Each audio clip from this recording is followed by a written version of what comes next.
So we got the 2007 Toyota Sequoia. It came in with a 2443 code, which is the secondary air injection pump valve stuck closed on passenger side on bank 2. Now, about a year ago, this car came in with a 2441, which is the passenger side, bank 1, secondary air injection valve stuck closed. The lady did not want to have to spend the money on both valves. I did recommend changing both of them. She didn't want to spend the money, so we just changed just the one that was bad, which was the bank 1. That got her fixed up for about a year. About a month ago, her light came back on, and it's now a 2443, which is the passenger side valve is stuck closed. And before you go after your valves, these are the 2 solenoids that control the valves. So you can energize these with a scan tool, which is the way I did it, and you can verify that they're actually sending vacuum down to the valves herself. Now, I pulled these lines off right here. I put a vacuum pump on it, pulled a vacuum, and that's the way you verify, for one, if it'll hold a vacuum. Doesn't necessarily mean that the valve's good or bad. Obviously, if the vacuum leaks out, you know the diaphragm's ripped, so that's a sure sign that it's the valve's bad. In this case, it did hold a vacuum, so I had to verify, I had to make sure that these solenoids were operating, and they are. Since it held a vacuum, what the problem is the valve itself is sticking inside the housing. Now you can enter, if you don't have a scan tool, you can take these connectors off, and you could put a power and a ground on the terminals, and you could actually come straight off your battery, and you could energize these solenoids and make sure that the solenoids are operating. You could take the vacuum line off here, which is, you know, a good way to do it, and hook like a mighty vac up and pull a vacuum, or you could start the engine up and just use the vacuum from the engine. But either way, we are now going to replace the bank 2 secondary air injection valve, and we're going to do it without pulling the intake off. So let me get set up, and we're gonna get started on this job. What we're going to do today is I'm going to show that you can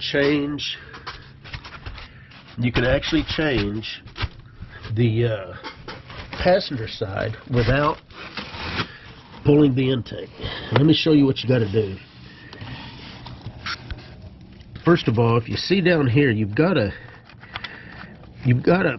boss there that should have had a bolt in it. Well, you can see that this plastic harness shroud is cracked. So in this particular vehicle, I didn't have to worry about that. Well, you've also got a bolt over here that you need to take out. It is right here, and I've already got it out. And that allows you to move this harness around. The harness is what makes this whole job a pain. If the harness wasn't there, it'd be a lot easier to get to this and see. Now, there's enough of a gap in between the firewall and the harness to where you can get your hand in there. And once you pull the harness up, let me see if I can get the camera down in here in a spot where you can get a good bird's eye view. Get some light on it. You see where that tube and that 10mm bolt is? That's the tube going to it. So you come in from the side to get both the bolts out of the side. They're 10mm. And then once you get those off, you've got 2 going in kind of at an angle that you've got to get to back here. And I can feel them. and luckily they are at an angle, so they should be easy to do. And then of course you got one vacuum line that goes to it. So I'm going to try to get the camera set up in a position to where you can watch this. No guarantees of how much you're going to be able to see, but we're going to definitely give it a try. So let me get the camera set up and we're going to get started on this. Oh, let me show you the tool. Number one tool that I'm going to use. That's going to be the key to this job. I've already actually got it all the way up here. And that's my little Titan 1/4-inch swivel head ratchet.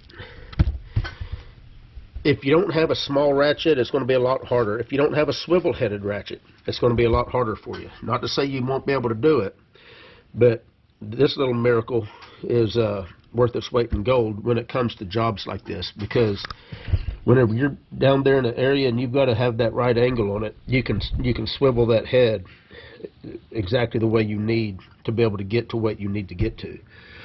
A regular 90-degree ratchet may or may not be able to get on it the way it needs to be gotten onto. So with that said, let me get set up here for you.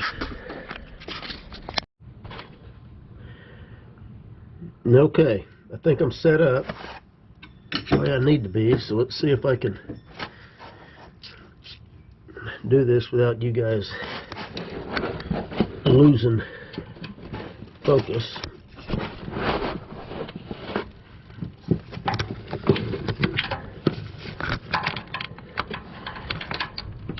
Coming in over here from the passenger side to get on it.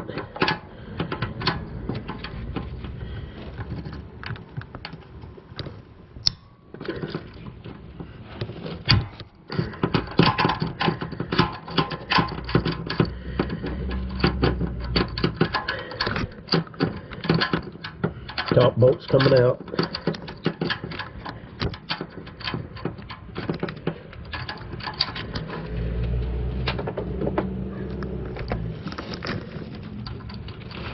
When you pull up on this, you can actually get your hand in there pretty good.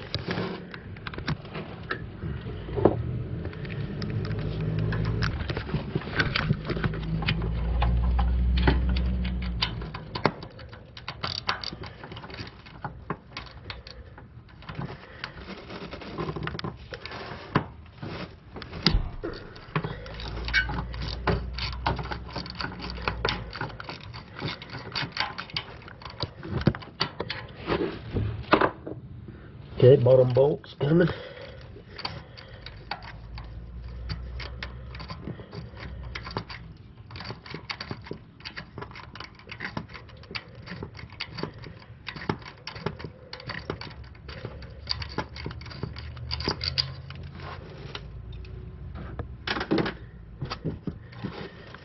Try not to drop anything. There's that bolt. So that's the two bolts going to the tube. So now we're going to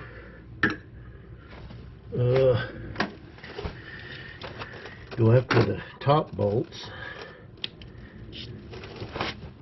Ouch. These are the bolts that actually mount it to the where are they at? There's one right there. Okay, I'm going to get a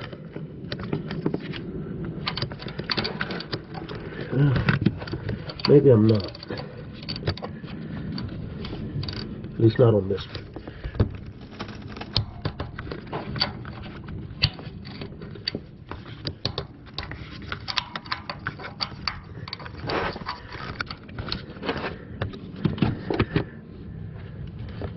I don't know how much of this you're able to see, but you'll see where my socket's at. That's actually on the bolt that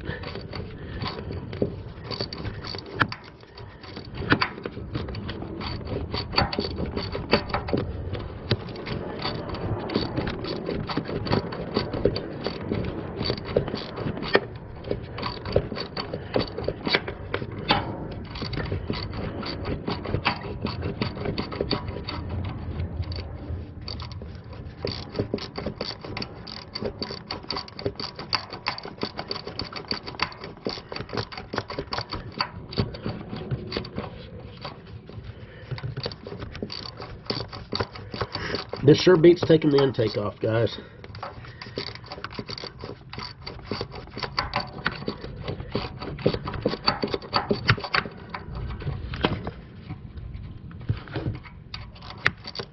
A little bit more.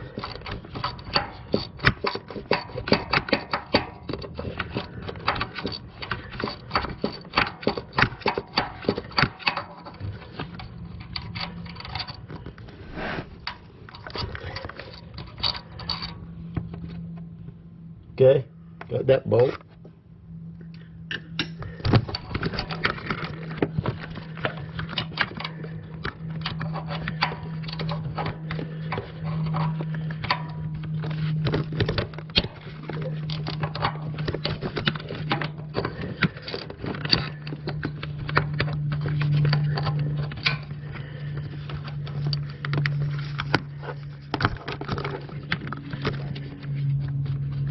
Where'd it go? There it is.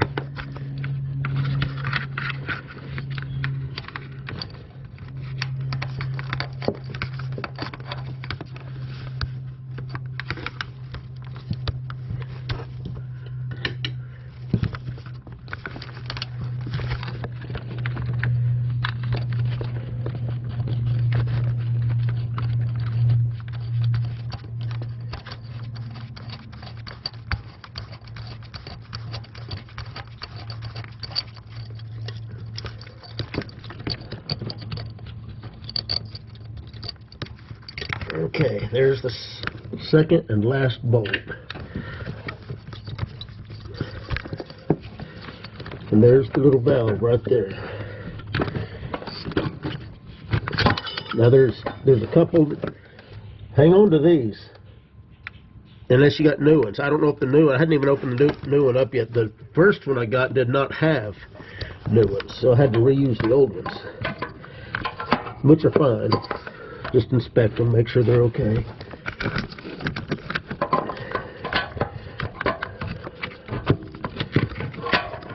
Time to get to the vacuum hose.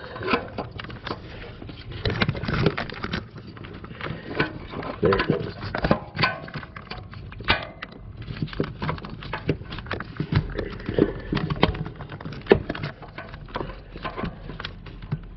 Okay, there's the vacuum. Now, just got to finagle it out of here. I'm going to pull the camera up.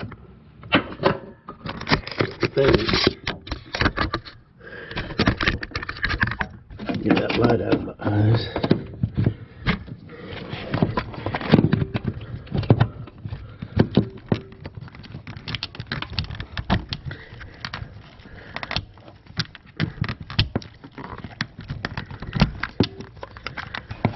Come on.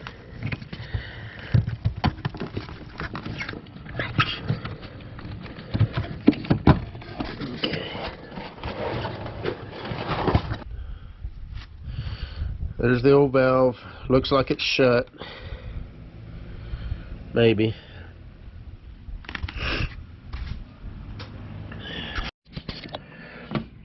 So here's the new one, and as the first one did not come with new gaskets. I mean, that's crazy. You think they would throw a couple of these in there. And maybe, this is not OEM. So maybe the OEMs do, I don't know. And what I'm doing, these things wasn't fitting real tight, and since I don't want these to fall off, I'm just barely tweaking these little ears.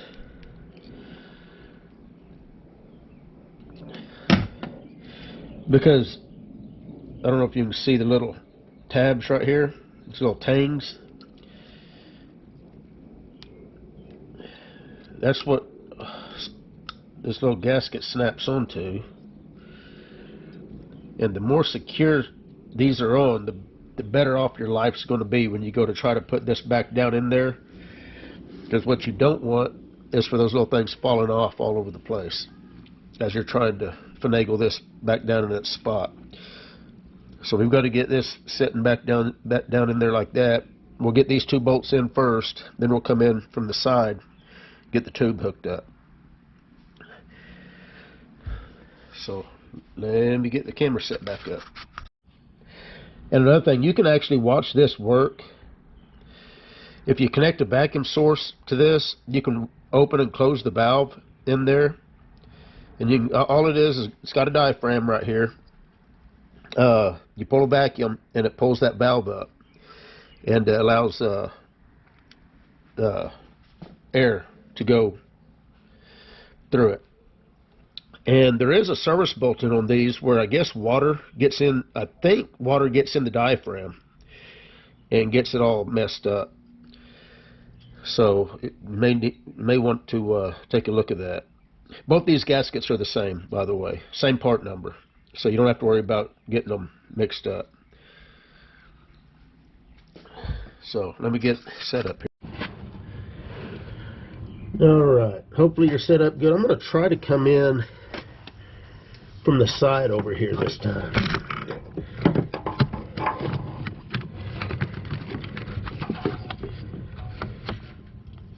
Let me position this. Let me get this thing turned around.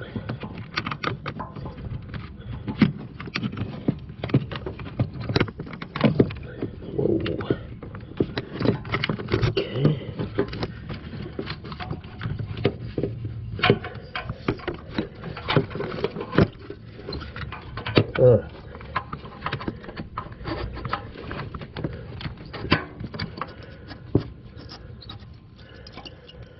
Okay, I think we're pretty close there. Let me make sure I can get to that vacuum line.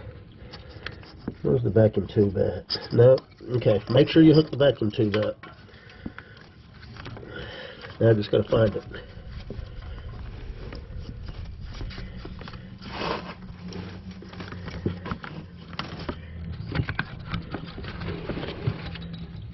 Okay.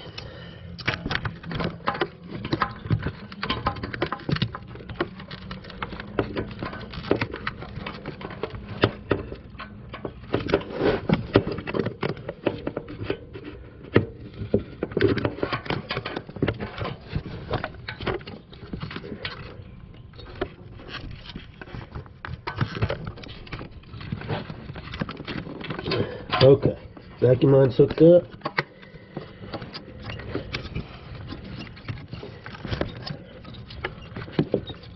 And it is in place. I'm going to try to drop a bolt down here.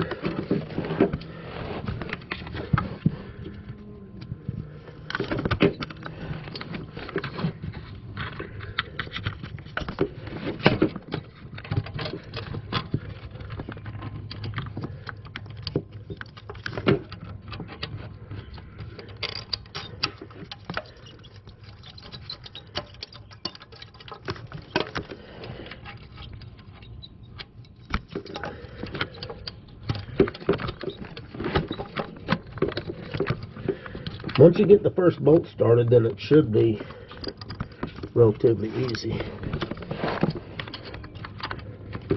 At least that's what I'm counting on.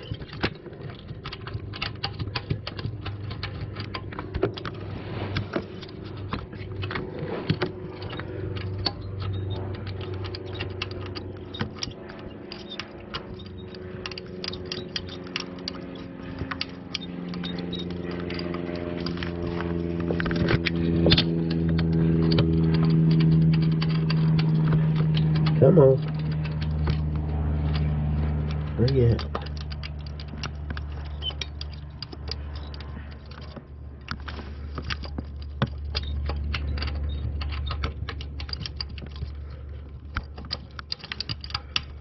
Okay, I think I just, yep. You just kind of got to hunt around for it. I'm pretty sure I'm in it.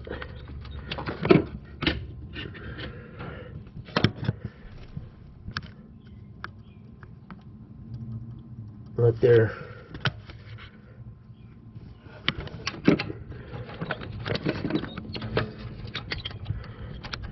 Yep.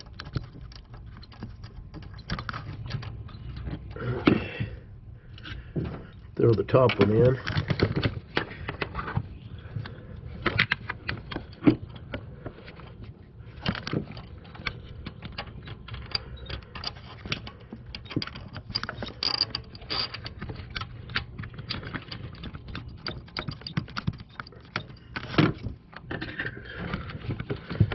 Now, before you tighten everything up, I'm gonna run these down a little bit, but I'm not gonna tighten them up because I want to get these other two in.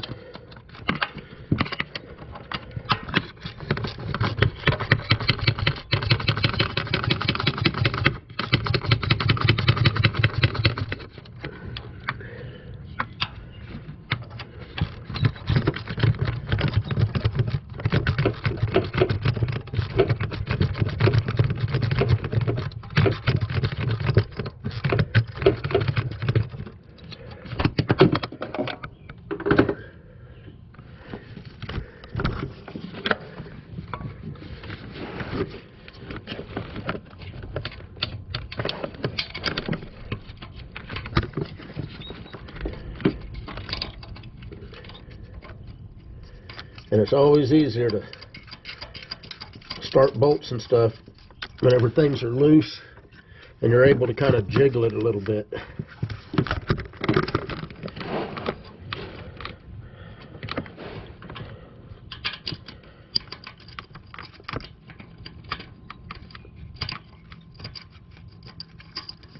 Okay, both these bolts are started. And I think what I'm going to do is tighten these side ones up first. No, you know what? I've already got the socket set up for this.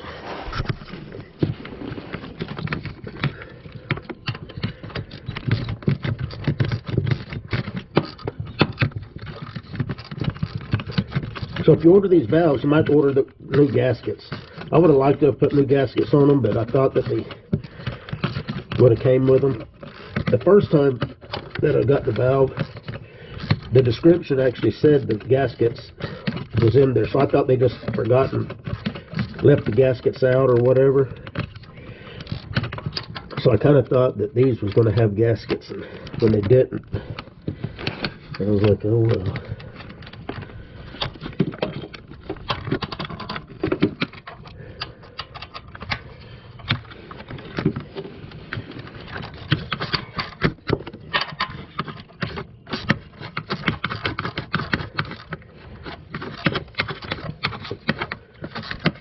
A real fine-tooth ratchet. I'm telling you, this ratchet is my favorite quarter-inch ratchet.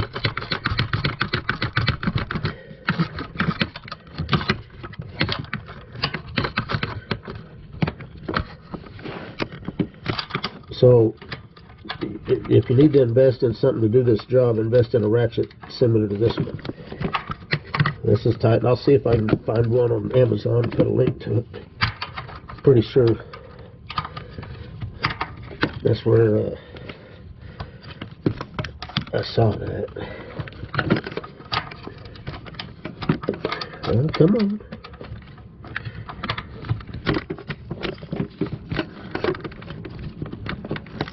All right.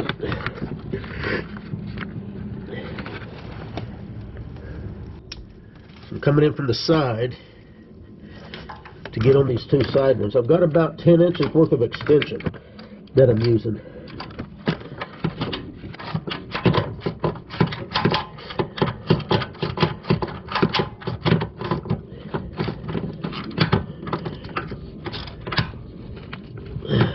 There we go.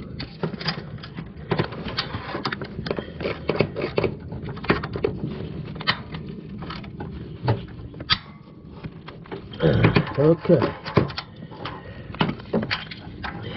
The only thing that's left is this bolt. I'm going to show you that for the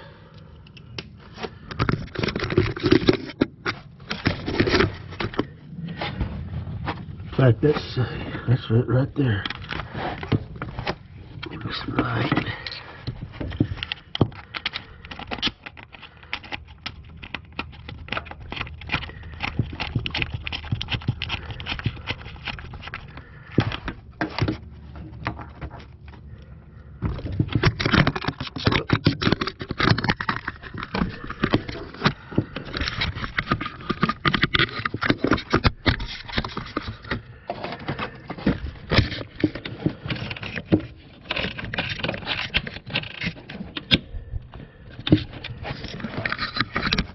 Alright, so we're done.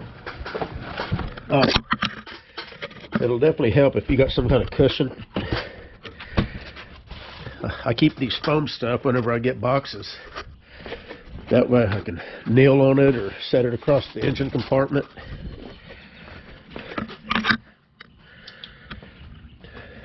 That definitely made the job a lot easier. So we're done.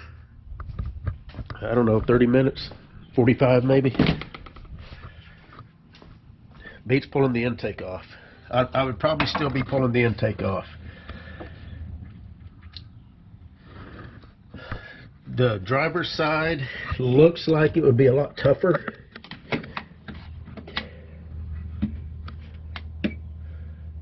I don't know. Still looks like it's doable. I probably wasted my time pulling the intake off the first time, but that's the way the book says to do it. The manual tells you to pull the intake.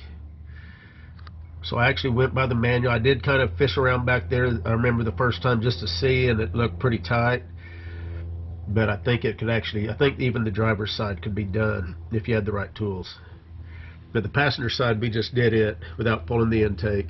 And remember, if these solenoids are bad, you could potentially get a valve stuck closed code. Because if the computer is trying to energize the valve to open and it's not, and it's because the solenoid's bad, I'm assuming it would set the same code. So it would be worth your time. These are easy to get to, easy to change, probably a lot cheaper. It would be worth your time to check these. And like I say, if you don't have a scan tool to energize them, then pull the connector off. Just take you 12 volts, power in the ground, hit it. At least make sure it clicks.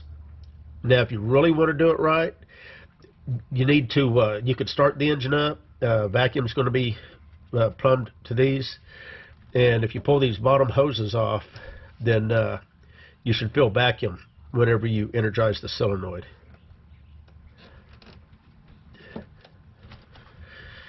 Anyway, that's it for this job. We're done. You guys take care.